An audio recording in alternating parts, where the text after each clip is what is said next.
Hi everybody, today again we have dietitian Payal with us. So we already had a lot of conversations with her in regards to diet, nutrients, कौन से nutritions हमको लेने चाहिए, etc. etc. So why not again one more topic on one nutrient diet which is a little new and little unknown to people, that is हमारा DASH diet. So hi Payal, firstly how are you? I'm good. How are you? Very good, yaar. So, Payal, can you please explain me what exactly is DASH diet? So DASH diet की अगर हम बात करें तो वैसे भी बहुत लोगों के लिए ये अननोन है. So DASH diet stands for dietary approaches to stop hypertension. Okay, so ये एक डाइट अलग से होती है. या स्पेशली ये हाइपरटेंशन को प्रिवेंट करने के लिए, ट्रीट करने के लिए. ऐसा ज़रूरी नहीं है कि ये डाइट बस हम उन्हें ही रिकमेंड करते हैं जो लोग हाइपरटेंसिव हैं. इस डाइट को वो लोग भी ले सकते हैं या सभी लोगों को मैं रिकमेंड करूँगी डैश डाइट, बिकॉज़ इससे आप आगे जो पॉसिबिलिटी रहती है वो भी हार्ट रिलेटेड इश्यूज़ को कंट्रोल करने में हेल्प करती है. डैश डाइट से हार्ट प्रॉब्लम्स भी रिजॉल्व होते हैं. जस्ट बिकॉज ये कोलेस्ट्रॉल को कम करती है एंड ब्लड प्रेशर में जो होने वाली पॉसिबिलिटीज़ आगे रहती हैं उसको भी कम करती है. ठीक है. सो हाइपरटेंशन एग्जैक्टली जब किसी को हाइपरटेंशन है सो उसको आप रेकमेंड करते हो डैश डाइट. या so from the very first stage like इसमें कुछ है कि कोई ले सकता है, कोई नहीं ले सकता, या इट्स ओके कि एनीबडी कैन हैव इट? या एनीबडी कैन हैव इट. ठीक है. Just because DASH diet includes foods are rich in potassium and magnesium and low in sodium, added fats and added sugar. Okay, so तभी आप recommend करते हो? Exactly. Okay. So basically हम try करते हैं DASH diet में कि sodium intake, because high BP specially उन्हीं लोगों को जो होता है जो लोग भी सॉल्ट इनटेक अपनी डाइट में ज़्यादा रखते हैं, स्पेशली जिनका ब्लड प्रेशर बहुत हाई रहता है. तो स्पेशली अगर हम बात करें अगर हमारी डाइट में सॉल्ट ज़्यादा होगा मींस बॉडी में सोडियम इनटेक ज़्यादा हो रहा है, सोडियम ज़्यादा होगा बॉडी में तो वाटर जो रहता है हमारी बॉडी में वो रिटेंशन ज़्यादा होता है. ठीक है. जिसकी वजह से हमारे हार्ट पे एक्स्ट्रा प्रेशर पड़ता है और हम हार्ट में होने वाली और भी बहुत सारी प्रॉब्लम्स को सो फॉर attract एग्जाम्पल करते हैं. डाइटिशियन पायल, अगर हमें हाइपरटेंशन नहीं है, हमको सिर्फ अपने हार्ट को फिट रखना है थोड़ा, because we already have a heart, we already are a heart patient, तो उनको भी आप डैश डाइट रेकमेंड करते हो? या बिकॉज डैश डाइट में हम स्पेशली रिकमेंड करते हैं सोडियम इंटेक हमें कम रखना होता है, fruits and vegetables and greens का इंटेक हमें हाई रखना होता है, जो कि हम सभी के लिए बहुत इम्पोर्टेंट है. अच्छा. जिसकी वजह से अगर हमारी डाइट में सोडियम इंटेक कम है सो वेट भी हमारा मेंटेन रहेगा. वेट मेंटेन रहेगा तो ब्लड प्रेशर होने वाली प्रॉब्लम्स हैं, जितनी भी हार्ट से रिलेटेड इश्यूज़ हैं वो कम रहेंगे तो हमारा हार्ट हेल्दी रहेगा. ओके. एंड फॉर एग्जांपल अगर किसी को हाई ब्लड प्रेशर का इशू रहता ही है आफ्टर मेडिसिन ऑल्सो, तो उनको भी आप रेकमेंड करते हो? या स्पेशली मैं यही रिकमेंड करूँगी कि डैश डाइट का मेन जो पर्पस रहता है वो एक हेल्दी ईटिंग पैटर्न है. ऐसा नहीं है कि डैश डाइट में हमें भूखा रहना है. हम इसमें रिकमेंड करते हैं कि आप वेजिटेबल फ्रूट्स का इंटेक ज़्यादा लें, स्पेशली कुक्ड वेजिटेबल के साथ साथ अनकुक्ड सैलड फॉर्म में भी आप वेजिटेबल्स लें. Okay. And don't forget to fruits. तो फ्रूट्स का इंटेक भी आपकी डाइट में अच्छा होना चाहिए. सो आई विल रिकमेंड कि 2 to 3 सर्विंग्स ऑफ फ्रूट्स आप अपनी डाइट में डेली ज़रूर लें. ठीक है. And any sort of fruit? या ठीक है. What food are allowed on a DASH diet? मतलब ऐसा कुछ आप बोलते हो कि इससे हमें रिस्ट्रिक्ट करना चाहिए? जैसे आपने बोला कि हर वेजिटेबल खाना चाहिए, हर फ्रूट खाना चाहिए, आप नॉर्मली हर डाइट में अपनी बोलते हो, तो कुछ स्पेसिफिक फ्रूट या फूड बेसिकली है जिसको आप बोलते हो कि if a person is having hypertension या हाई ब्लड प्रेशर उनको अवॉइड करना चाहिए? ये specially high sodium and high fat foods हमें अवॉइड करने चाहिए. फॉर एग्जांपल हाई सोडियम की अगर हम बात करें तो स्पेशली प्रोसीड फूड्स है या फिर कुछ नमकीन फूड्स, बिस्किट्स है, पिकल है, नमकीन्स हैं, ये सारे अच्छा, या pickle, चिप्स, हाँ pickle चिप्स वगैरह भी हैं, हमें avoid चटनीज हैं, करना ये है। हमें अपनी डाइट में कट डाउन करने चाहिए। बिकॉज उसमें हमारा सॉल्ट सॉल्ट कंटेंट इनटेक ज़्यादा होता है। या उससे हम सॉल्ट इनटेक ज़्यादा ले लेते हैं, ठीक है। इसलिए वो हमें थोड़ा अवॉइड करना चाहिए। बिल्कुल अवॉइड करना है या फिर कभी कभार वीकेंड? या once in a while we can. ठीक है। एंड कोई पर्टिकुलर फ्रूट जो आप बोलते हो हमें अवॉइड करना चाहिए? फ्रूट्स तो ऐसे नहीं मैं बोलूँगी कि नहीं लेना चाहिए, just because all fruits are good and all fruits are rich in fibre. तो ट्राई करें फाइबर इनटेक ज़्यादा से ज़्यादा लें, बिकॉज हाई फाइबर लेने से हमारे जितना भी कोलेस्ट्रॉल रहता है, कोलेस्ट्रॉल मेंटेन रहता है और स्पेशली वेट मेंटेन रहता है। और हाई फाइबर लेने से हमें बहुत टाइम तक भूख नहीं लगती, और अगर हमारी एपेटाइट कम होगी तो हमारा वेट मेंटेन रहेगा, एंड वेट मेंटेन रहेगा तो हार्ट पे प्रेशर ज़्यादा नहीं पड़ेगा और हाइपरटेंशन होने की जितनी भी पॉसिबिलिटी है वो कम रहेंगी। परफेक्ट। एंड डैश डाइट में आप एग्स अलाउ करते हैं? Like Yeah. खा सकते हैं? Boiled egg whites I will recommended, because cholesterol के पॉइंट ऑफ व्यू से अगर हम देखें तो हमें येलो पोर्शन अवॉइड करना चाहिए, एंड प्रोटीन भी बहुत इम्पॉर्टेंट है हमारे लिए। तो लीन प्रोटीन ले सकते हैं, उसमें एग या फिश आप ऐड कर सकते हैं। ठीक है। And for example I am a vegetarian Yeah. या कोई भी वेजिटेरियन है तो वो सोया इंटेक कर सकते या हैं? सोया इंटेक कर सकता है, पनीर ऐड कर सकता है, एंड लो फैट चीज़ भी ऐड कर सकते हैं। ठीक है, but so- not in excess amount, in moderate to low amount. ठीक है। सो हम एग्स खा सकते हैं, येलो योक पार्ट जो होता है एग का उसको हम Especially एलिमिनेट हमें- करके Yeah. वाइट पोर्शन खा सकते हैं, बिकॉज उससे प्रोटीन मिलता है, राइट? Yeah. ओके, सो एग्स, यस, पीपल जिनको है कि एग्स खा सकते हैं, नहीं खा सकते, yes of course you can have eggs in your dash diet. ठीक है। एंड हेल्थ बेनिफिट्स क्या होते हैं डैश डाइट के? आपने मेरे को डिजीज़ रिलेटेड तो बता दिया, if somebody is having a particular problem और हाइपरटेंशन और एनीथिंग, उनके लिए डैश डाइट रिकमेंडेड है। बट वैसे अगर कोई नॉर्मली जो बिल्कुल फिट हैं, जिनको नहीं है हाइपरटेंशन या बीपी हाई का प्रॉब्लम, क्या वो ले सकते हैं डैश डाइट? डैश डाइट एक हेल्दी ईटिंग पैटर्न है। ओके। इसमें हम ज़्यादा से ज़्यादा ग्रीन्स ऐड करते हैं, ज़्यादा ग्रीन वेजिटेबल्स ऐड करते हैं, इन एक्सेस फ्रूट्स ऐड करते हैं। तो डैश डाइट सभी के लिए बहुत इम्पॉर्टेंट है। और इसमें साथ साथ हम ये भी ध्यान रखते हैं कि हमें बैड जो ऑयल्स हैं उनको ऐड नहीं करना है अपनी डाइट बैड में। ऑयल्स लाइक सेचुरेटेड फैट्स हैं या फिर प्रोसीड फैट्स हैं, वो हमें ऐड नहीं करने हैं, एंड शुगर का इंटेक भी हम कम रखते लाइक हैं। हमें रिफाइंड ऑयल अवॉइड करना है। या सेचुरेटेड फैट्स लाइक घी वगैरह ये हम अवॉइड करते हैं। ठीक है। और साथ साथ ये हमारे वेट को भी मेंटेन करने में बहुत हेल्प करता है। तो अगर हमारा वेट मेंटेन रहेगा तो बहुत सारी ऐसी प्रॉब्लम्स है जो हमें नहीं होती हैं आगे चल के। ठीक है। सो एक हेल्दी लाइफस्टाइल के लिए भी आप Yeah. रेकमेंड करते हो? कोई पर्टिकुलर साइकिल है, जैसे इंटरमिटेंट फास्टिंग के लिए आप एक पर्टिकुलर साइकिल बोलते हो कि कुछ टाइम तक आप कर सकते हो, तो डैश डाइट के लिए भी कुछ ऐसा आप साइकिल रेकमेंड करते हो? नो, डैश डाइट एक साइकिल नहीं है। डैश डाइट अपने आप में ही एक हेल्दी ईटिंग पैटर्न है। Okay. जिसमें मैंने बोला कि इसमें हेल्दी चीज़ें ही हम इंक्लूड करते हैं, और इसका मोटिव यही रहता है कि हम जो बैड फैट्स हैं, बैड शुगर्स हैं, इनको एलिमिनेट करें अपनी डाइट से। ठीक है। Bad sugar as in bad sugar, white sugar avoid करके हम ब्राउन शुगर ले सकते या हैं? ठीक है। ओके। एंड अगर किसी को डायबिटीज़ है तो?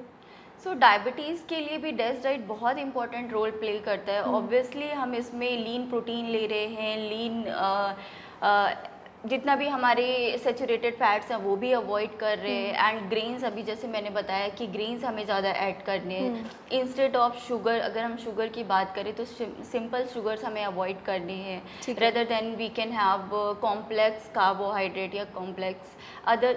शुगर की बात करें तो शुगर को हम फ्रक्टोज से रिप्लेस कर सकते हैं। जिन लोगों को बहुत ज़्यादा क्रेविंग शुगर की रहती है, सो आई सजेस्ट कि वो फ्रूट्स अपनी डाइट में ऐड करें। हाँ, जैसे बहुत लोगों को होता है, बिकॉज वी बीइंग इंडियंस खाने के बाद कुछ मीठा खाने का मन करता है, तो आप वो अवॉइड करवाते हो या थोड़ा? एग्जैक्टली। तो instead of sugar I will recommend कि आप फ्रूट्स थोड़ा सा ले सकते हैं। ठीक है, अगर हमें इन मीठा खाने मॉडरेट की अमाउंट। ओके।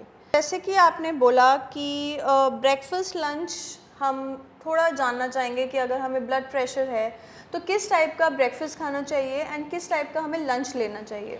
सो ब्रेकफास्ट की अगर हम बात करें तो मैं हमेशा ही सभी को ही रिकमेंड करती हूँ कि ब्रेकफास्ट में हमें होल ग्रेन्स ऐड करना चाहिए, बिकॉज होल ग्रेन ऐड करने से हमें बहुत लंबे टाइम तक फुलफिल फील होता है और लंच के टाइम तक हम ओवर ईटिंग नहीं करते हैं। ठीक है, and whole grains as in थोड़ा सा एग्जांपल। होल ग्रेन्स की अगर हम बात करें so we can add in our breakfast like oats है, दलिया है, म्यूसली है, वेजिटेबल दलिया ले सकते हैं, वेजिटेबल दलिया और मिल्क दलिया also we can have with low fat milk या डबल टोन मिल्क। ठीक है, बहुत लोग जब डाइट करते हैं ब्रेकफास्ट अवॉइड कर देते हैं, सो यू रेकमेंड दैट? नहीं, ब्रेकफास्ट तो बहुत important and major role play करता है, तो ब्रेकफास्ट हमें कभी भी अपना स्किप नहीं करना चाहिए। ब्रेकफास्ट हमारी पूरे दिन की मील का सबसे इम्पोर्टेंट पार्ट, क्योंकि वो बहुत गैप के बाद हम एग्जैक्टली ऑलरेडी हम इतना ज़्यादा फास्टिंग कर चुके होते हैं, हम सो रहे होते हैं, रेस्ट पीरियड पे होते हैं, बट हमारी बॉडी चल रही होती है, वो वर्कआउट कर रही होती है। So very good thing said bye dietitian Payal. Please guys do not avoid breakfast, चाहे थोड़ा खाओ, मील कोई भी डाइटिशियन पायल अवॉइड करने के लिए नहीं बोलती है, थोड़ा खाओ, लिमिटेड खाओ, बट खाओ सारे मील्स। सो हमें डेली अपने दिन की मील 5 to 6 मील्स हमें ज़रूर लेनी चाहिए। ठीक है, एंड लंच में क्या आप रेकमेंड करते हो? लंच में हमें ग्रीन वेजेस अपने ज़रूर ऐड करना चाहिए, एक प्रोटीन सर्विंग्स ज़रूर ऐड करनी चाहिए, चाहे वो लो फैट सर्विंग हो, तो उसके लिए हम कर्ड ऐड कर सकते हैं, एंड एक दाल या लेग्यूम्स हमें ज़रूर ऐड करने चाहिए। वो हम लंच या डिनर में कभी भी ले सकते हैं, but better to take in lunch if you have gastritis issues, so avoid in dinner whole pulses। ठीक है, कोई स्पेसिफिक रीज़न कि हमें अगर हम दाल लंच में ले रहे हैं और हम चिकन रात को खा सकते हैं या एक और प्रोटीन रात को ले सकते हैं? या 2 to 3 servings you can have protein पर। ठीक है, सो उससे कोई फ़र्क नहीं पड़ता, वी कैन हैव। ठीक है, perfect. How much meat can you advise if somebody loves meat, chicken, fish? कितना सर्विंग, कितना पोर्शन आप रेकमेंड करते हो in a DASH diet? DASH diet में नॉनवेज का या मीट का कुछ ऐसा रिस्ट्रिक्शंस नहीं रहता है, बट जितनी भी फैटी फिश है या फिर रेड मीट है, हम उसको अवॉइड करने के लिए बोलते हैं। ठीक है, सो लीन फिश है, लीन चिकन है, वो आप ले सकते हैं। 2 to 3 serving per week you can have in boiled, grilled या roasted form with more green vegetable या steam vegetables like broccoli, tomato and with of कुक्यूम्बर।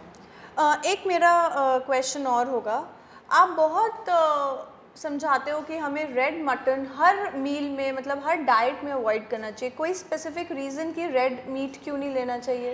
Actually red meat हमें इसलिए भी नहीं लेना चाहिए जस्ट बिकॉज ज़्यादा फैट होता है, जो कि हमारे हार्ट के लिए भी हेल्दी नहीं होता। अगर हम किसी अदर मेडिकल कंडीशन की बात करें लाइक डायबिटीज़ है या फिर ओबेसिटी है, तो उसको भी प्रमोट करने में ये कहीं ना कहीं अपना रोल करता है। तो आप कहते हो कि जितना हो सके चिकन खा लें हम, कितना भी खाना है आप ले सकते हैं। Okay, we have to avoid a little red mutton whether we are a diabetic patient or not, obese patient या हार्ट पेशेंट। ठीक है। Well, next question in our session is cheese bad? ये बहुत ही जनरल क्वेश्चन है, बहुत लोगों ने हमसे वैसे भी पूछा है। चीज़ बुरा फैट है, गुड फैट है? Is it good in a DASH diet और what? In moderate you can have but not in excess, just because अभी मैंने पहले भी बताया था कि चीज़ आप ले सकते हैं but not in excess amount, just because cheese is also a high source of saturated fats। तो ये saturated fats मैं हमेशा ही बोलती हूँ कि हमें मॉडरेट लेना चाहिए या जितना हो सकता है हमें अवॉइड करना चाहिए अपनी तो डाइट कितना में। ले सकते हैं हम डे में, लाइक चीज़ सैंडविच और एक क्यूब चीज़, या कैसे? हम डेली रिकमेंड करते हैं 400 to 500 ml milk and milk products, तो उसी अकॉर्डिंग आप अपना मैनेज कर सकते हैं। सो अगर हम मिल्क ले रहे हैं तो हमें चीज़ अवॉइड करना चाहिए? या exactly. Okay, and what is the best meal for high blood pressure? Best meal की अभी जैसे मैंने बताया कि बेस्ट मील की अगर हम बात करें तो हमें अपनी डाइट में होल ग्रेन्स ज़रूर ऐड करना चाहिए। 2 to 3 सर्विंग्स होल ग्रेन्स हमें अपने दिन में रखना चाहिए। चाहे एक मील हम अपना सर्विंग ब्रेकफास्ट में ले सकते हैं and 1 of lunch and 1 of in dinner. And second meal की बात करें तो हमें 4 to 5 सर्विंग्स ऑफ वेजिटेबल्स की अपनी होल डे मेन्यू में ज़रूर ऐड करना चाहिए। एंड फ्रूट्स की बात करें तो 2 to 3 सर्विंग्स ऑफ फ्रूट्स जो नॉर्मल पर्सन है उन्हें मैं रिकमेंड करूँगी and 1 servings of for diabetic person. ठीक है। Any snacks that you recommend people can have, because munching करने का बहुत मन करता है। यस, सो फ्रूट से अच्छा तो कुछ होता ही नहीं है। यस, तो मैं वही रिकमेंड करूँगी instead of other bad snacks you can have fruits. ठीक है। And like how can we get the normal blood pressure in a DASH diet? अगर मेरे को एक हाइपरटेंशन का प्रॉब्लम है तो मैं डैश डाइट फॉलो कर रही हूँ, तो उससे फ़र्क पड़ता है कि आपका ब्लड प्रेशर कम आए? डेफिनेटली पड़ेगा। मेन मोटिव डैश डाइट का यही है कि हमें अपना ब्लड प्रेशर मेंटेन करना है और जिन लोगों को ब्लड प्रेशर की प्रॉब्लम नहीं भी है तो उनमें होने वाली पॉसिबिलिटी को हमें कम करना है। ठीक है, तो ये इफ़ेक्ट करती है? बिल्कुल करती है। ठीक है।